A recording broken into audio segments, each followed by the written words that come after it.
اس وطن عزیز پاکستان سے وفا کرنا، اس ملک کے ساتھ وفا کرنا، یہ ہمارے بزرگوں نے بنایا ہوا ہے اور اس ملک کی بنیادوں میں 10 لاکھ شہیدوں کا خون ہے، اور اس ملک میں اتنی دیر تک امن نہیں آ سکتا، اتنی دیر تک چین نہیں آ سکتا جب تک نظام رسول نہیں آتا ہے۔ اس لیے کہ اس وقت ہم نے اللہ سے وعدہ کیا تھا۔ اصغر خدائی کو میں ملا ہوں خود، جس نے یہ نعرہ ایجاد کیا تھا۔ وہ پڑھ رہا تھا کالج میں، ایک ہندو لڑکے نے کہا پاکستان کا مطلب کیا؟ اس کی زبان سے بے ساختہ نکلا لا الہ الا اللہ۔ پھر یہ ہندوستان کے طول و عرض میں اہل ایمان کا نعرہ بن گیا، سب یہی نعرہ مارتے تھے پاکستان کا مطلب کیا؟ لا الہ الا اللہ۔ یہ ہم نے اللہ سے عہد کیا تھا کہ یہاں لا الہ الا اللہ کا نفاذ ہوگا، اور آگے نعرہ کی تکمیل یوں تھی کہ پاکستان کا مطلب کیا؟ لا الہ الا اللہ۔ قانون شہادت کیا ہوگا؟ محمد رسول اللہ۔ آج ہم نے غداری کیا اس نعرے سے، یہاں لا الہ الا اللہ کا نفاذ نہیں ہے، یہاں ہم امریکہ کو خدا مان کے بیٹھے ہوئے ہیں، ان کے آگے ہاتھ جوڑتے ہیں، واشنگٹن کو اپنا قبلہ کعبہ بنایا ہوا ہے، اور اس کے نتیجے کے اندر ہم رسوا ہو رہے ہیں اور ہمیں مزید کار مذلت میں گرایا جا رہا ہے۔ جو کچھ بھی ہو رہا ہے یہ آپ کے سامنے ہے۔ حکمرانوں کی بات چھوڑو تو وہ اس قابل ہی نہیں ہے کہ ان کا ذکر بھی کیا جائے۔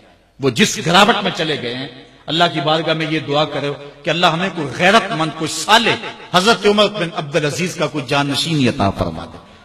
اور یہ ہمارا قصور ہے۔ میں حکمرانوں کو گالی دینے کی بجائے میں کہتا ہوں ہم اپنا محاسبہ کریں۔ کسی نے حجاج بن یوسف سے کہا تھا کہ تو نے حضرت عمر کا دور خلافت دیکھا ہوا ہے، ان جیسا انداز حکمرانی کیوں اختیار نہیں کرتا؟ تو اس نے 2 لفظی جواب دیا، تبازروا اتعمر لکم، کہا تم ابو ذر بن جو، میں عمر بن جاتا ہوں۔ اگر ہم ٹھیک نہیں ہوں گے تو پھر اوپر رحمتوں کے سائے نہیں ہوں گے۔ اور ہم کیا ہیں؟ ہم پتہ نہیں ہماری عقل کہاں چلی جاتی ہے۔ یہ جب الیکشن آتا ہے ڈگ ڈگی بجاتے ہیں، قوم پھر نعرے مارتی پھرتی ہے۔ میں نے کہا یار ہم اتنے گئے گزرے ہیں، ان کمینہ صرف لوگوں کے نعرے لگائیں؟ یہ ہوتے کون ہیں کہ ہم ان کے نعرے لگائیں؟ آج کے اس کانفرنس میں ہم نے فیصلہ کر کے جانا ہے کہ آج کے بعد جب بھی نعرہ لگائیں گے سونے محمد کا نعرہ لگائیں گے، نعرے اپنے رسول کے لگائیں گے۔ یہ ہوتے کون ہیں؟ یہ ملک کو لوٹنے والے، یہ خائن، یہ بدکار، یہ اس لائق ہے کہ ہم ان کے نعرے لگائیں؟ قوم کی آنکھیں نہیں ہیں، کان نہیں ہیں؟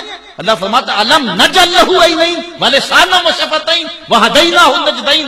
ہم نے ایک نہیں 2 آنکھیں دی ہیں، ایک کان نہیں 2 کان دیے ہیں۔ کھول کے رکھو کان اور آنکھیں کھول کے رکھو اور تم دیکھو کون کہاں کھڑا ہے۔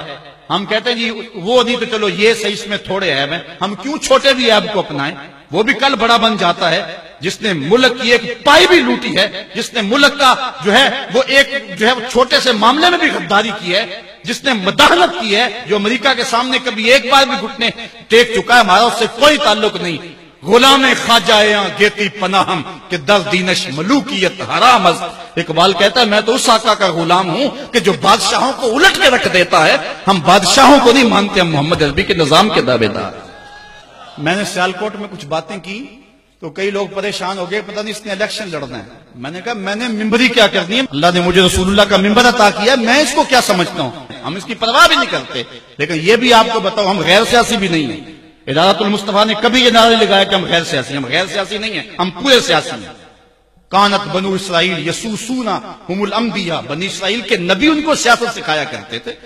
ہم بے خبر نہیں ہیں، ہم جو ہے ان حالات سے بے خبر، ہم کھلی آنکھوں سے دیکھ رہے ہیں، اور ہم جانتے ہیں کہ اس ملک کا خیر خواہ کون ہے، اس ملک کا دشمن کون ہے۔ یہ ملک کسی کے جہیز میں نہیں ملا، شہیدوں کے خون پر یہ ملک قائم ہوا ہے۔ پوچھو ان بوڑھوں سے جو آگ اور خون کا سمندر گزر کر کے آئے ہیں، وہ شخص آج بھی موجود ہے کہ جس شخص نے مجھے یہ کہانی خود سنائی، وہ کہتا ہے کہ ہم ایک کماد کے کھیت میں چھپ گئے سکھوں سے بچتے ہوئے، اور وہ بیٹیاں اٹھا کے لے جاتے تھے۔ تو ایک بچہ تھا، کھیت کے اندر گرمی کی وجہ سے وہ روتا تھا، اور باہر سکھ تھے گزر رہے تھے، تو سارے اس کی ماں کی طرف گھور گھور کے دیکھنے لگے کہ یہ بچہ میں پکڑوا دے گا۔ تو ماں نے اپنے ہاتھوں سے اس بچے کا گلا دبا دیا۔ پاکستان یوں ہی نہیں بنا ہے، ماؤں کی گود سے بچے چھینے گئے اور کپام کی نوک پہ چڑھائے گئے، اور پھر ان بچوں کو پٹک کے زمین پہ مارا گیا، ان کے پیٹ پھٹے، انتڑیاں پھیل گئیں۔ ماں نے کیا کہا؟ پاکستان کا مطلب کیا؟ لا الہ الا اللہ۔ آج وہ ماں نہیں پوچھے گی تم کو؟ آج وہ بچہ قیامت میں ان حکمرانوں کا گریبان نہیں کھینچے گا؟ وہ عورتیں جنہوں نے کنویں میں چھلانگے لگا لگا کے اپنی آبرو بچائی تھی، اور وہ عورتیں جن کی چھاتیاں کاٹ دی گئی تھی، اور وہ عورتیں جن کے بھائیوں کے سامنے ان کی آبرو ریزی کی گئی تھی، اور وہ بھائی جن کے ہاتھ باندھ دیے گئے ان کے سامنے ان کی جو ہے وہ بہن کی آبرو ریزی کی گئی تھی۔ آج کیا حکمران سمجھتے یہ قوم بدھو ہے اگر قوم بدھو بھی ہے تو وہ شہید تم سے انتقام لیں گے. اللہ کا کوڑا برسنے والا ہے تمہارے اوپر. یہ ملک حضور کے نام پہ حاصل کیا گیا تھا, حضور کے لا الہ الا اللہ پہ حاصل کیا گیا تھا. اس ملک کے اندر جو ہے وہ ہم لا الہ الا اللہ کا نفاذ کریں گے. دعا کرو اللہ میرے وطن کی خیر فرمائے. ہم امیدوں کے چراغ کو بجھنے نہیں دیتے, پاکستان مٹنے کے لیے نہیں. میں نے اس دن سیالکوٹ بھی کہا تھا کہ لوگوں نے تو بیرون ملک بنگلے خرید رکھے ہیں اور سویس بینکوں میں انہوں نے کروڑوں اربوں ڈالر جمع کروائے ہیں. وہ پاکستان کے مستقبل سے مطمئن نہیں ہیں. پتہ نہیں پاکستان کب کچھ ہو جائے, ہم اڑ کے وہاں چلے جائیں گے. لیکن میں کہتا ہوں کہ تمہارا تو جینا مرنا اس وطن کے لیے ہے. تم نے تو رہنا ہی اس ملک میں ہے, تم نے تو آخری سانس تک اس ملک سے وفا کرنی ہے. اس لیے ہم نے چراغ امید کو کبھی بجھنے نہیں دینا, اور اس پاکستان کے لیے جو ہم کر سکے وہ ہم نے کرنا ہے. ہمارے لیے سب سے پہلا کام اب کرنے کا کیا ہے؟ ہمارے لیے پہلا کام یہ ہے کہ ہم اللہ کے حضور توبہ کریں. جب کوئی قوم توبہ کرتی اللہ سارے گناہ معاف کر دیتا. یہ جو حالات ہمارے اوپر بنے ہوئے ہیں, امن ختم, وہ بھی حضرت بتا رہے تھے, بجلی ختم, ٹوٹی کھولو تو پانی نہیں, بٹن دباؤ تو جو ہے وہ بجلی نہیں ہے, عجیب صورتحال, نہ گیس ہے, کچھ بھی نہیں ہے. ہم عجیب زندگی گزار رہے ہیں.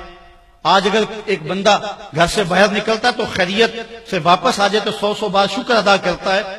کیا پاکستان کے یہ حالات آپ کے سامنے نہیں, یہ اللہ کا قہر اور غضب نہیں ہے؟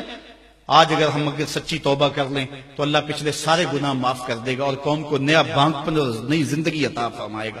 آؤ آج کی اس مجلس میں ہم اللہ کے راستے میں سچی توبہ کر کے نکلیں اور عزم کریں, مالک جو زندگی گزر گئی, باقی جیئیں گے مریں گے تو تیرے لیے. ہماری زندگی کا ایک ایک سانس تیرے لیے وقف رہے گا. دائیں بائیں سے الجھے نہ, چھوٹی چھوٹی باتوں کی پرواہ نہ کریں, اپنی صلاحیتوں کو ضائع نہ کریں.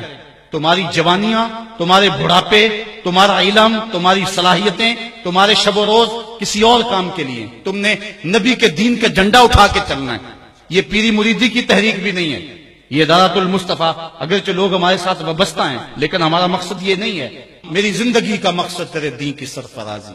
میں اسی لیے مسلمان, میں اسی لیے نمازی. میرے ساتھ تعلق رکھنے والوں, محبت کا ربط و رشتہ رکھنے والوں, اپنی منزل کو سمجھو اور آگے بڑھتے چلے جاؤ, اور راستے میں آنے والی ٹھوکروں سے جو ہے وہ گریز کر کے گزر جاؤ. مت اپنے وقت کو ضائع کرو. ہمارے پاس بڑا تھوڑا وقت ہے. میں کہتا ہوں ہمارے پاس تو محبت کرنے کے لیے وقت نہیں ہے, نفرت کے لیے وقت کہاں سے نکالے.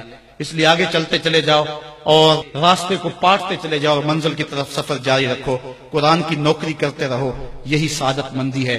آفاق کے ہر گوشے میں قرآن سنا کر دم لینا, اب رکنا نہیں, اب تھمنا نہیں, فردوس میں جا کر